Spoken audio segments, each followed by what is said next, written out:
Well, I thought that was so dope, Mike. Like, how thrilling. Very, very thrilling. I don't know, is it as thrilling as jumping off a plane, though? I mean, you've done that. Oh, wait, no, nothing is as thrilling as that, but I have to give these credits. Yeah. You know, give these guys rather credit where it's due. I mean, that's really, really a lot to handle, and I love the fact that they can really put their trust in the animals that they're riding, so that's a good thing. You're right. Well, unfortunately, or rather fortunately, this is that part where you go and of course grab some chai, you go grab yourself some mandazi as we go on a short break. Sports Central will be coming back, but when we do so, motocross action coming up, and of course don't forget the fourth part of our docu-series Mpira Mashinani is coming up. Welcome back, and just in case you are joining us, you are watching Sports Central, and for sure this is that one place that guarantees your weekly fix of sports action. Absolutely, and you know, right here on Sports Central, we really love meeting cool new people. Well, someone who's definitely cool and maybe new to us, maybe new to you, but not necessarily new to the love of sports, is Elias Sherman, who goes ahead and lets us know what it takes to excel in the sport. Take a look at his experience.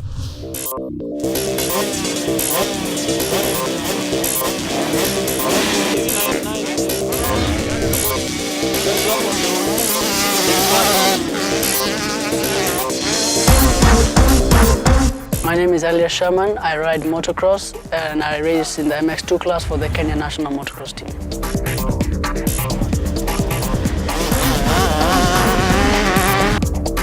We just started doing like play riding in a place called Lukenya, and just having fun there, riding for fun.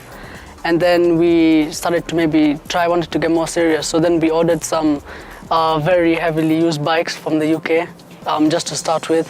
And then it just slowly started from there. We had a fun race in Jamhuri, and then it slowly started from there. We started riding more often, practicing more often on the weekends, and then we just started racing a lot.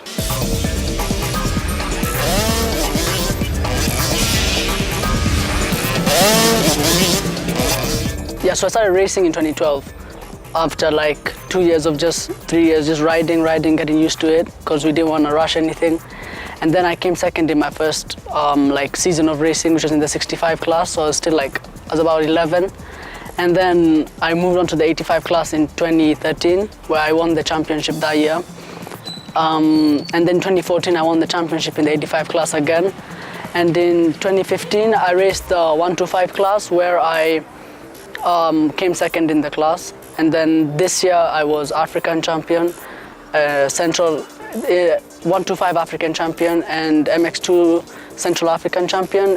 And I wasn't able to race in the MX2 class fully this year because I had a bad back injury from January last year up to about July and August. So then I started riding again and I didn't really race everything. My highest moment is winning the African Championship, which was in August this year, here in Nairobi. So yeah, that's my biggest achievement so far.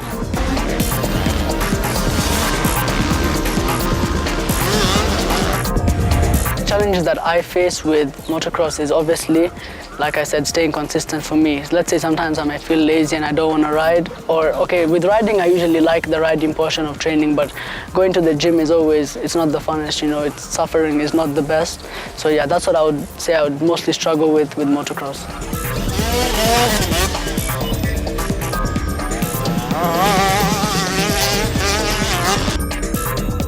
So as of right now, I've only been racing in Kenya, but I've ridden in other countries and trained there. Like every summer I go to Finland, and that's my home country. And I ride there in the summer I've been riding for the past 3 summers. So this year I would hope to race some national races in Finland where the level of motocross is also very high. And maybe try race in Europe because it's very easy to travel in Europe, like from Finland to another country, because the roads are good and you can move. You don't need to so much passport control. So then I would like to race in Europe and then maybe America one day. Great start for Villapoto. Kennard is on it, and Millsap up front leading him.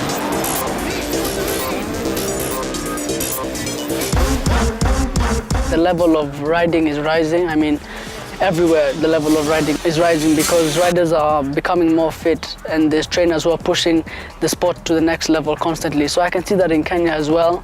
And let's just hope that we can continue moving up and get let's say now if the top riders are now in the next 2.5 years are going to university, or this year are going to university, then the plan is to always have better younger riders who can just continue coming up and always having that generation where we have good riders. I want to thank my mechanic Odiambo so much. He keeps the bike in top condition always. I want to thank my mom and dad so much for always supporting me with the sport. Yeah.